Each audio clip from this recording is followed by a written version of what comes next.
Normalmente pensamos en los museos como lugares tranquilos, ¿no? Templos de cultura, de saber. Sí, esa es la imagen idealizada, claro. Pero el material que analizamos hoy, bueno, digamos que viene a agitar un poco las aguas. Lanza una pregunta, incómoda, diría yo. Ajá. ¿Quién decide realmente qué vemos ahí dentro? Y claro, ¿quién o qué se queda fuera? Sistemáticamente fuera. Efectivamente, la documentación que tenemos nos empuja justo a eso, a mirar más allá de la vitrina, ¿sabes? A cuestionar esa supuesta neutralidad del museo. Se mete de lleno a criticar cómo se forman las colecciones, cómo se montan las exposiciones, y sugiere que los museos son, en gran medida, pues eso, espacios de poder, de negociación de poder. Así que esa es un poco nuestra tarea hoy, ¿no? Desgranar estas ideas. Vamos a ver cómo, según esta perspectiva crítica, los museos no solo guardan cosas, sino que crean relatos. Crean narrativas, sí. Y cómo manejan un poder simbólico y también económico que a menudo ni vemos. Y cómo en ese proceso, pues, algunas voces, algunas historias quedan marginadas. Queremos entender esas capas ocultas. Claro. Y un punto de partida que el texto marca como crucial es justo esa idea. El museo no es un simple contenedor de objetos, no es un almacén. No, es una máquina de contar historias. Y como toda historia, pues tiene un narrador, con sus intereses, sus puntos de vista, no es neutral. Y la fuente es bastante directa, ¿eh? Argumenta que son estas instituciones las que deciden qué culturas son arte universal, Exacto. cuáles son curiosidades exóticas o etnográficas y cuáles, bueno, simplemente no caben en la foto oficial. Ujú. El ejemplo que pone, y es muy potente, es el del colonialismo.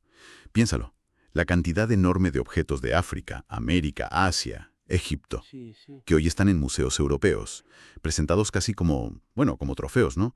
Como pruebas de una superioridad o como botín de conquista directamente. Es interesante, sí, cómo el análisis conecta directamente el prestigio de museos como, bueno, menciona el Louvre, el British, incluso el Prado, Claro. Ujú. con el pasado imperial, colonial, de sus países. La idea que lanza el texto es provocadora. Dice algo así como, exhiben historia, sí, pero la historia contada por los vencedores. Uf, eso es fuerte. Y sostiene que esa estructura de poder que se forjó entonces, en la época colonial, pues sigue definiendo las jerarquías del arte mundial hoy, el mapa del arte, digamos. Y dentro de esa estructura de poder, el análisis pone el foco en alguien clave, el curador, Ah, sí, la figura del curador. que a menudo lo vemos como un experto ya. Y no.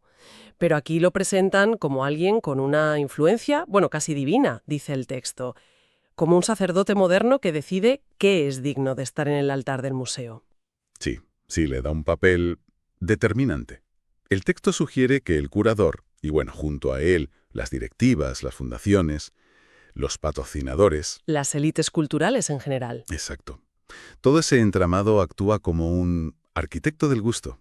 O sea, definen qué es lo bueno, qué es lo relevante, qué artistas entran en la historia oficial del arte, la historia legítima. Claro. Y esa concentración de poder para decidir qué vale culturalmente, pues el texto dice, ojo con esto, míralo con lupa. Tiene sentido porque si controlas qué se recuerda y cómo, estás moldeando la visión del presente y hasta del futuro, ¿no? Parece que apunta ahí. Precisamente. Se basa en esa idea de que quien controla la memoria controla el futuro. El análisis advierte del peligro de ese poder narrativo tan concentrado. Cuando una élite decide qué historias contar y cuáles silenciar, pues inevitablemente la visión del mundo queda sesgada. Y eso puede perpetuar desigualdades, silencios. El texto habla de una voz invisible que manipula el significado detrás de cada expo. Y eso pesa. Y claro, seleccionar implica excluir. Es la otra cara de la moneda. El material dice que muchísimo arte, muchísima creación se queda fuera. Y no siempre por falta de calidad, ¿eh? No, para nada. A veces es más por, pues, no tener los contactos adecuados, por decir cosas incómodas, o simplemente por no ser rentable comercialmente. El texto da ejemplos de esos márgenes. Habla de artistas autodidactas, creadores de periferias geográficas o sociales, voces disidentes que cuestionan el sistema. Claro. Todo ese arte, que puede ser potentísimo y súper relevante, pues, rara vez cruza las puertas de los grandes museos. Incluso mete un concepto que la verdad me ha parecido muy agudo. Habla de diversidad decorativa. ¿A qué se refiere con eso? Sí, es una crítica bastante fina. Se refiere a cuando los museos, vale, sí, incorporan obras de artistas de grupos que históricamente han estado fuera. Mujeres, minorías étnicas, etc. Ajá, lo que parece un avance. Claro, pero según el texto, a veces se hace más como una operación de imagen, ¿sabes? ¿Para quedar bien? Ah, vale. Más que por un compromiso real de cambiar las estructuras, de ceder poder narrativo. La inclusión se queda en la superficie, es un adorno, una decoración. No cambia lo fundamental del poder dentro del museo. Entiendo. O sea que no es una apertura real que transforme la institución, sino más bien una táctica para mantener el chiringuito como está, pero con una fachada más progre. Eso sugiere el análisis, ¿sí? Esto da que pensar mucho sobre cómo valoramos esos supuestos esfuerzos por la diversidad en los museos. Plantea una pregunta clave sobre la autenticidad, ¿no? ¿Estamos viendo de verdad más voces o una versión filtrada, controlada, de esa pluralidad que al final sirve a la propia institución? Es el dilema que pone sobre la mesa. Esto es bastante impactante, dice. Mira, una obra de arte contemporáneo, por ejemplo, su valor en el mercado se puede multiplicar por muchísimo simplemente por haber estado en un museo importante o por haber sido comprada para su colección. Increíble. La misma pieza, exactamente la misma, sin ese sello institucional. Podría valer, bueno, poquísimo en comparación. El museo no solo consagra culturalmente, sino que actúa como un conversor. Convierte valor simbólico en capital económico puro y duro. El arte como moneda simbólica, dice, Eso es. cuyo valor lo fija esta élite. Y ahonda también en por qué los grandes coleccionistas donan obras, que no siempre es solo por amor al arte, según el texto. Bueno, el análisis sugiere que, vale, puede haber filantropía real, claro, pero que también juegan otros intereses muy potentes. ¿Cómo cuáles? Pues, beneficios fiscales, que suelen ser muy jugosos, construir un estatus social, ¿sabes? Disputa, prestigio, poder influir en las decisiones del museo, ver tu nombre en una plaquita. Claro, la reputación. La fuente lo llama poder económico disfrazado de filantropía. Y esto conecta otra vez con el poder de los curadores y las élites. Al decidir que se valida, no solo definen el gusto, sino que están influyendo en un mercado que mueve millones. Tela. Todo esto nos lleva a uno de los temas más delicados que toca el material. Uno que, según dice, los museos prefieren evitar. Sí, La restitución de obras. El devuélveme lo mío. sí. El nudo gordiano, como decíamos. El texto detalla cómo cada vez más países, sobre todo antiguas colonias o naciones que sufrieron saqueos, Claro. reclaman que les devuelvan piezas clave de su patrimonio, piezas que están en museos de Occidente y que consideran robadas o, bueno, adquiridas en condiciones de desigualdad total. Y frente a eso, ¿qué hacen los museos? Según el análisis, resistirse. Sí, describe la resistencia habitual. Los argumentos que suelen usar, dice la fuente, son variados. El miedo a que si devuelven una, tengan que devolverlo todo y se queden vacíos. El efecto dominó. Eso. O la idea de que ellos son los guardianes universales, los que mejor pueden conservar y estudiar esas piezas. O simplemente que perderían prestigio si las devuelven. Pero el texto rebate eso, ¿no? Sí, el argumento central que presenta la fuente es muy directo y con una carga moral fuerte. Dice, no se puede construir una historia universal sobre cimientos de saqueo. Contundente. Insiste en que cada máscara africana, cada estatua precolombina, cada friso griego, cada busto egipcio, que fue sacado de su sitio original, no es solo un objeto bonito. Representa una historia interrumpida, un vínculo cultural cortado para la gente que lo creó y lo vivió. O sea que desde esta óptica, la función del museo como conservador del patrimonio queda muy cuestionada en estos casos. Claro. Llega a sugerir que más que preservar, lo que hacen es secuestrar ese patrimonio, mantenerlo lejos de su contexto, de sus herederos. Es una acusación muy seria la que recoge el texto, ¿eh? Es una perspectiva crítica, sí, muy definida. Pone el acento en la ética de tener esas piezas y en la violencia, aunque sea simbólica, de exhibirlas fuera de contexto.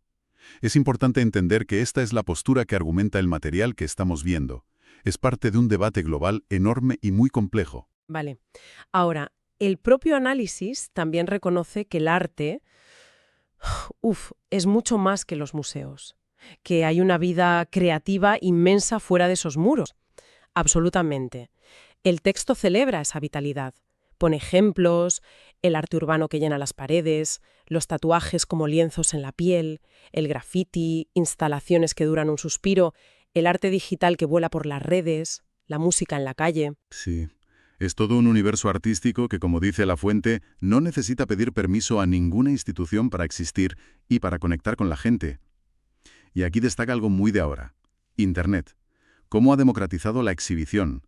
Hoy un artista crea algo y ¡zas!, lo puede ver un montón de gente casi al instante. Sin filtros de curadores ni galerías. Exacto. ¿Cómo ve el texto esto en relación al poder del museo? Pues lo ve como un desafío directo a esa autoridad tradicional del museo como el único que dice lo que vale. Describe este nuevo modo de circular el arte de forma muy gráfica. Dice que este arte no espera a ser colgado en una pared blanca para sentirse importante. Tiene otra lógica. Sí, su lógica es: se comparte, se remezcla, se multiplica, se viraliza.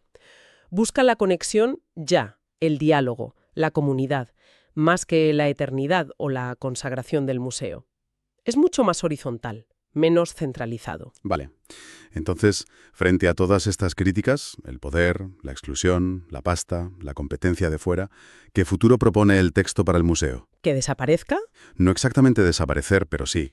Transformarse. Radicalmente.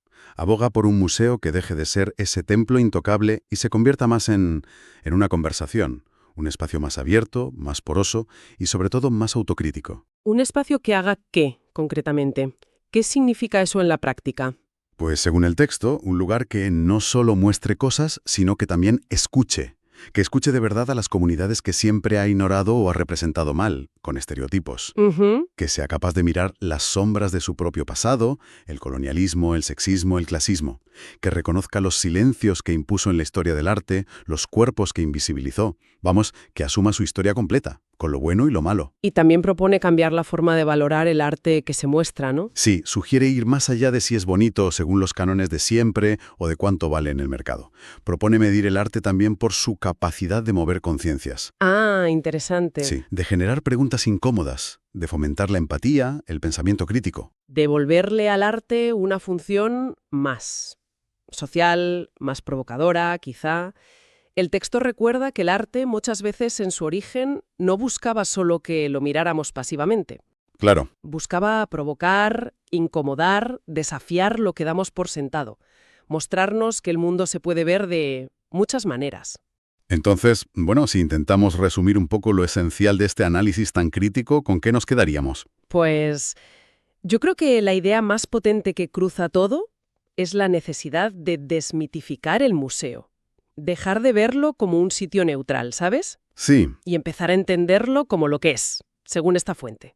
Una institución metida hasta el cuello en el poder.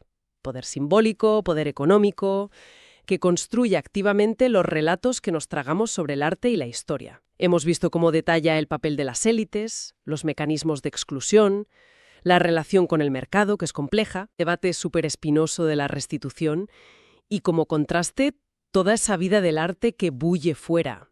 Es una invitación, creo, a mirar con otros ojos la próxima vez que vayamos a una exposición, ¿no? Totalmente. A preguntarnos no solo qué vemos, sino por qué lo vemos así y, sobre todo, ¿qué nos estamos perdiendo? ¿Qué no está ahí? Exacto. Y para cerrar, podríamos dejar ahí una pregunta flotando, ¿no? Una que sale directa de la conclusión del texto. A ver. Si aceptamos lo que dice la fuente, que el verdadero lado oscuro del museo, lo más problemático, es ese poder casi total para decidir qué historias se cuentan y cuáles se olvidan, ¿no implica eso que nosotros, como público, tenemos una responsabilidad? De empezar a cuestionar más ese poder, de exigir que se abran esas vitrinas, las simbólicas, ¿no? Claro. Para dar voz a las historias, a los creadores que han estado siempre en los márgenes.